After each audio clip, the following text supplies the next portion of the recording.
इस वीडियो का प्रधान विषय है श्री सूक्त। क्या आप सही, उचित और पूर्ण श्री सूक्त का पाठ करते हैं? और आपने पाठ किया, लाभ कुछ नहीं हुआ, तो क्या अर्थ निकाला है आपने कि श्री सूक्त आदि का पाठ पूजा सब बेकार है, कोई फल नहीं मिलता है।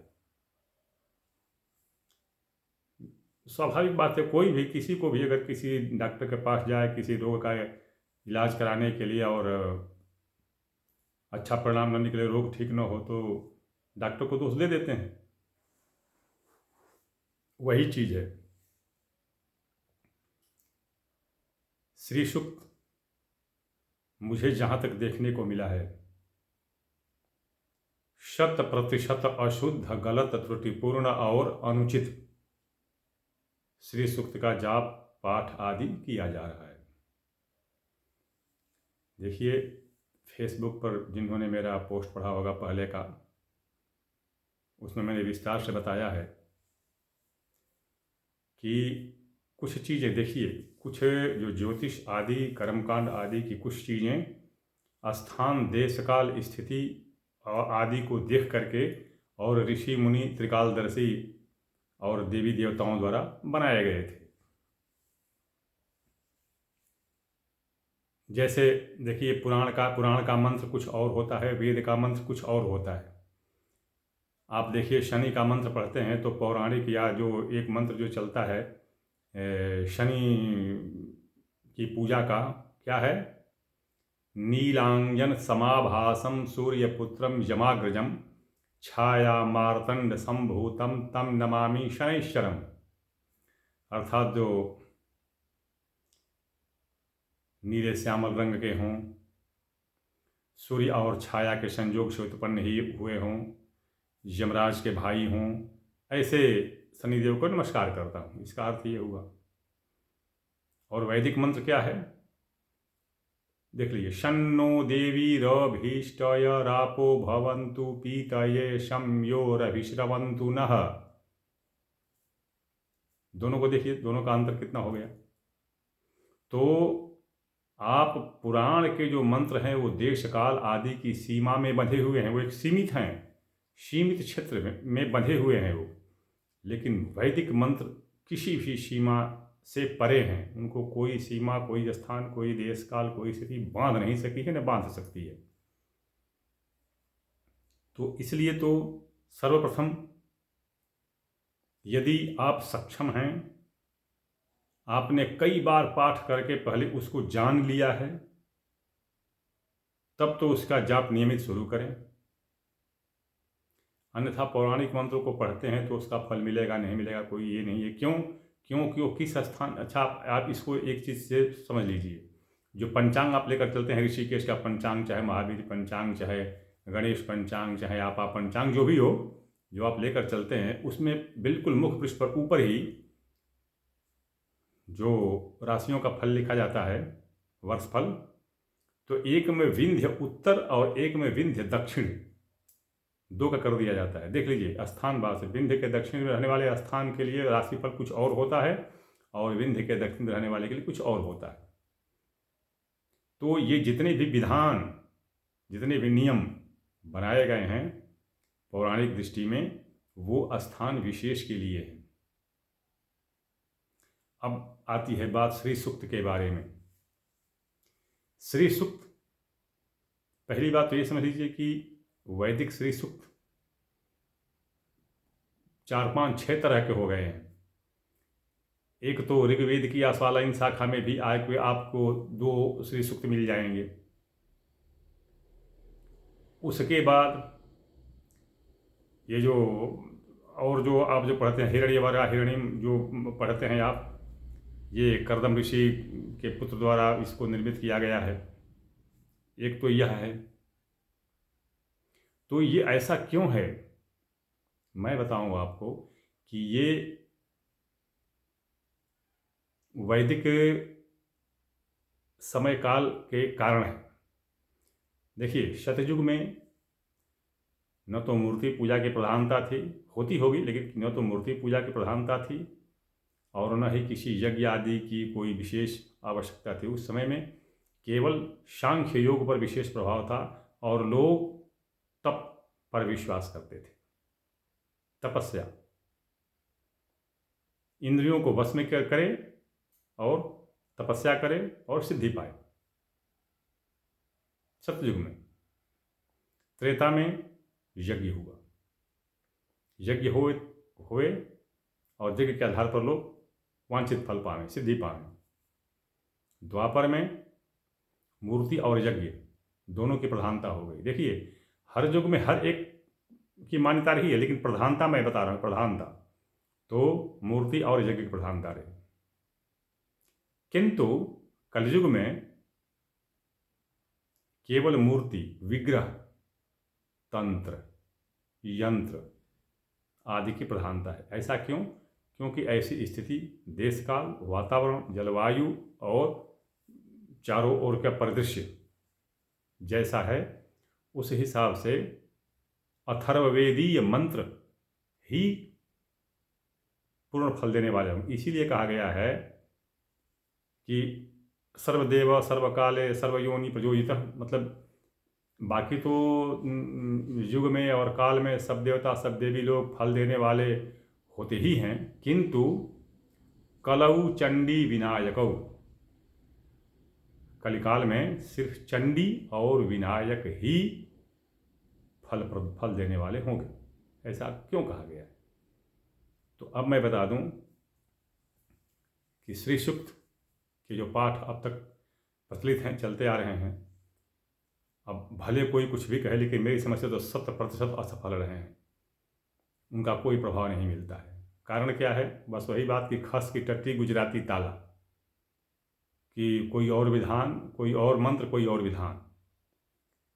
श्री सूक्त का वर्णन अथर्ववेद में दिया गया है। अथर्ववेदी श्री सूक्त ही आज फलप्रद है, सफल है, सशक्त है, मनोवांछित फल देने वाला है।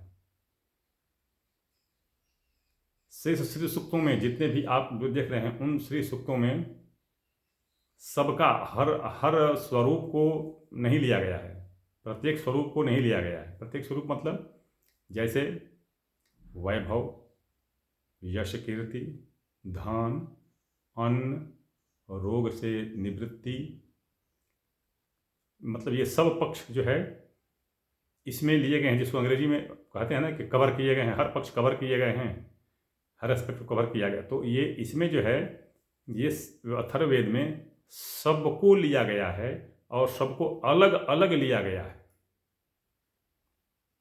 अलग अलग लिया गया है। इनको अलग अलग ऋषियों ने बनाया है, किंतु दुर्भाग्य से वही चीज़ है कि आदिकाल से चली आ रही है प्रथा, वो आज भी चल रही है, वही हम करेंगे। उसमें ये नहीं देखते हैं कि उस पर निर्देश ऋषि मुनि त्रिकालदर्शी आचार्यों आदि का दिशा निर्देश क्या दिया गया है वो नहीं देखते हैं। बस हम तो यही, जैसे आज देखिए मंदिर में भी, किसी मंदिर में भी जैसे दुर्गा की और गणपति आदि की मूर्ति रखी हुई मंदिर हो जो, तो उस मंदिर में भी अगर लोग जो पूजा कराने जाते हैं तो वहाँ पर भी वो गोबर आदि की गणपति की स्थापना कर देते हैं और कहते हैं कि ओम गणानां त्वा गणपतिग्वं हवामहे प्रियाणां त्वा प्रियपतिग्वं हवामहे। बताइए आवाहन की क्या क्या आवश्यकता है, जबकि वहाँ पर गणपति साक्षात विराजमान है, पहले से प्राण प्रतिष्ठित हैं। फिर गणपति के आवाहन की क्या आवश्यकता है? लेकिन बस वही एक चली आ रही है प्रथा कि नहीं जी गणपति का तो पूजन आवाहन करना, पूजन करना है तो पूजन की आवाहन क्यों करते हो? तो पहले से ही आए हुए हैं, आवाहित है पहले से ही वो तो वही एक प्रथा चली आ रही है और उसी प्रथा को लिए चले आ रहा है कि नहीं यही श्री सूक्त है और इसी का पाठ करना है। लेकिन ये गलत है, त्रुटिपूर्ण है। श्री सूक्त, अथर्ववेदीय श्री सूक्त ही आज के लिए फलप्रद होंगे और वही होते हैं। यह मेरा अनुभव रहा है। देखिए, और विशेष चीज़ में तो और किसी चीज़ में तो अनुभव नहीं रहा, लेकिन यह मैंने देखा है कि ऋण मोचन, दरिद्रता मोचन में यह विशेष लाभप्रद हुआ है। यदि ऋणग्रस्त हो गए हों बिल्कुल दिवालियापन हो गया हो, सब कुछ लूट गया हो, व्यवसाय ठप पड़ गया, ख़त्म हो गया, लक्ष्मी घर से रूठ गई, तो ऐसी अवस्था में ये जो अथर्ववेदीय श्री सूक्त है, इसका पाठ जप विधान पूर्वक अगर किया जाए तो निश्चित सफलता मिलती है। इसमें थोड़ी सी आवश्यकता होती है, इसमें श्रम थोड़ा लगता है ज़्यादा, खर्च तो लगता ही है, श्रम थोड़ा लगता है ज़्यादा, क्योंकि पहले इन मंत्रों को आठ आठ मंत्र हैं, 8 ऋषि हैं, 8 देवता हैं, तो ये 8 मंत्र हैं। ये इसको अष्टांग भी कह सकते हैं, क्योंकि ये 8 अंगों, इनके 8 अंग, जो एक व्यक्ति के 8 अंग चाहिए, तो 8 अंग इसमें वर्णित हैं प्रत्येक मंत्र में। तो ये अष्टांग श्री सूक्त है, इनको लेकर कर इनका पाठ किया जाता है। अब बताऊं मैं आपको कि ये श्री सूक्त अष्टांग तो है ही, इनके पाठ का विधान, जप का विधान विधि पूर्वक देख करके और बहुत ही सावधानी से करना चाहिए। ऐसा नहीं है कि केवल ये आप मंत्र पाठ करते जाएं बैठ के कहीं भी और इससे हो जाए, ऐसा नहीं है। पहले इसको विधि पूर्वक सिद्ध किया जाता है, पाठ करके विधि पूर्वक सिद्ध किया जाता है। तो इसके पहले आप संकल्प और विनियोग आदि की आवश्यकता नहीं होती है। पहले इसी तरह से इसको 10 बार, 20 बार, 50 बार, 100 बार इसको धीरे धीरे पढ़ करके और इसमें आने वाली अशुद्धियों को पहले संभाल लें, दूर कर लें, फिर उसके बाद संकल्प ले करके और फिर विनियोग आदि के साथ इसका जप करें। और जो केवल कलश रख करके करते हैं वह भी अपूर्ण है। निर्वृत्तो निराकारो नैव संसादयात्, कि ये जो केवल ऐसे ही श्री सूक्त का पाठ वो फलप्रद नहीं होगा, तो इसलिए आप श्री यंत्र वहाँ पर रख लें। अब वो श्री यंत्र शुद्ध होना चाहिए। शुद्ध मेरा कहने का मतलब क्या है कि अगर स्फटिक का है तो केवल स्फटिक, लोहे का है तो केवल लोहा, सोने का हो तो केवल उसमें मिश्रित नहीं होना चाहिए। ध्यान दें, पारा के साथ ये लागू नहीं होता है। पारे का शिवलिंग में ये लागू, पारे में तो वो क्या नाम है आपका, अभ्रक, कज्जल और चांदी वो जो है वो तो मिलता ही है, तो इसमें से पारद को हटा दिया गया है। श्री यंत्र शुद्ध होना चाहिए। सोने का हो तो सोने का, चांदी का हो तो चांदी का, लोहे का हो तो लोहे का, स्फटिक का हो तो स्फटिक का, केवल स्फटिक का, शुद्ध स्फटिक का, उसमें किसी चीज़ का मिलावट नहीं होना चाहिए। ये नहीं कि आपका कांच और स्फटिक दोनों मिला के बना दिया गया हो, तो ऐसे नहीं। तो उसको और उसका आकार आपकी क्षमता के ऊपर है, चाहे कुछ को कितना हो, बड़ा रखें छोटा रखें, रख लीजिए। और उसका जो पंचोपचार होता है वो पुष्प और दीप और आदि से उसकी पूजा करके रख लें और फिर इसका जाप करें। तो जैसा कि मैं पहले बताया कि पहले केवल 50 बार, 100 बार इसको ऐसे ही पढ़ करके और इसमें आने वाली अशुद्धियों, रुकावटों और कुछ नहीं समझ में आता है कि ये क्या पढ़ूँ इसको, तो उस तरह उसको करके फिर उसका शुद्ध पाठ एक बार निर्धारित कर ले। उसके बाद कुशा और अक्षत इत्यादि हाथ में लेकर के संकल्प ले कि मैं पाठ करूँगा या पाठ कर रहा हूँ, और फिर उसका विनियोग पूर्वक पाठ करें। तब देखिए कि आपका श्री सूक्त आपको फल दे रहा है या नहीं। लेकिन अथर्ववेदी वर्तमान समय में, वर्तमान परिप्रेक्ष्य में सिर्फ अथर्ववेदीय श्री सूक्त ही लाभप्रद होगा। इसमें कोई तर्क या किसी प्रमाण या किसी संशय की आवश्यकता नहीं है। अब ये है कि थोड़ा सा ये करना पड़ेगा कि अब अथर्ववेद के 8 मंत्रों को इकट्ठा करना पड़ेगा। तो इसके लिए मैं बता दूं आपको कि संपूर्णानंद संस्कृत विश्वविद्यालय के प्रोफेसर हरिशंकर शुक्ला, जो आज वहाँ से रिटायर हो चुके हैं, उन्होंने इसको संकलित किया है। और ये गाजीपुर में एक जगह है जमानिया के रहने वाले हैं, प्रसिद्ध आदमी हैं। जो कोई भी जाएगा जमानिया में पूछ सकता है कि प्रोफेसर साहब का घर कौन सा है, जो संपूर्णानंद वाले थे संस्कृत विश्वविद्यालय के, तो लगभग लोग बता देते हैं। उन्होंने संकलित करके रखा है, ये मुझे ज्ञात है, और वो देते भी हैं। मेरे से शुल्क लेते हैं, पता नहीं 1100 या 2100 रुपये लेते हैं, मुझे ज्ञात नहीं है। वो लेते हैं। उन्होंने संकल्प करके रखा है और उसमें विधि उन्होंने लिख के रखा है। तो जो इच्छा, जिसको इच्छा हो वो ले ले। मेरे पास उनका कोई कॉन्टैक्ट नंबर नहीं है भाई, सीधी बात बताता हूँ। वो मैं सिर्फ ये चूँकि स्थान जानता हूँ और गया हूँ वहाँ पर, इसलिए मैं बता दिया आपको। तो आप अगर चाहें, इच्छुक हों, तो आप उनसे मंगा सकते हैं और आप उसका लाभ उठा सकते हैं और फिर श्री सूक्त का पूरा पूरा लाभ आपको मिलेगा। अगले वीडियो में किसी अगले विषय के साथ में प्रस्तुत हो रहा हूँ, प्रतीक्षा करें।